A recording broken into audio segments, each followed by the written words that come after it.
of race in America. For that, I want to start off with Don Lemon. Don? All right, Anderson, thank you very much. Not sure how to follow that, but this question is about something that has tripped some of the candidates up out on the campaign trail. Can you hear me? Can't hear me in the room. There we go. Okay, here we go again. University As Law I said, School. My question for the candidates is, do Black lives matter or do all lives matter? The question from Arthur in Des Moines is, do Black lives matter or do all lives matter? Let's put that question to Senator Sanders. Black lives matter. And the reason those words matter is the African American community knows that on any given day, some innocent person like Sandra Bland can get into a car, and then 3 days later, she's going to end up dead in jail, or their kids are going to get shot. We need to combat institutional racism from top to bottom, and we need major, major reforms in a broken criminal justice system in which we have more people in jail than China. And I intend to tackle that issue to make sure that our people have education and jobs rather than jail cells. Governor O'Malley, the question from Arthur was, do Black lives matter? Do all lives matter? Yeah, and Anderson, the point that the Black Lives Matter movement is making is a very, very legitimate and serious point. And that is that as a nation, we have undervalued the lives of Black lives, people of color.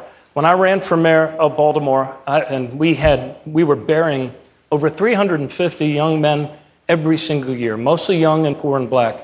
And I said to our legislature at the time when I appeared in front of them as a mayor, that if we were burying white, young, poor men in these numbers, we would be marching in the streets and there would be a different reaction. Black lives matter, and we have a lot of work to do to reform our criminal justice system and to address race relations in our country. Secretary Clinton, what would you do for African Americans in this country that President Obama couldn't? Well, I think that President Obama has been a great moral leader on these issues and has laid out an agenda that has been obstructed by the Republicans at every turn. So what we need to be doing is not only reforming criminal justice, I have talked about that at some length, including things like body cameras, but we also need to be following the recommendations of the commission that President Obama impaneled on policing. There is an agenda there that we need to be following up on. Similarly, we need to tackle mass incarceration.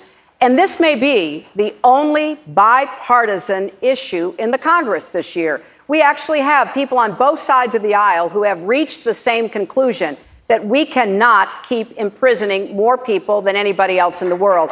But I believe that the debate and discussion has to go further, Anderson, because we've got to do more about the lives of these children.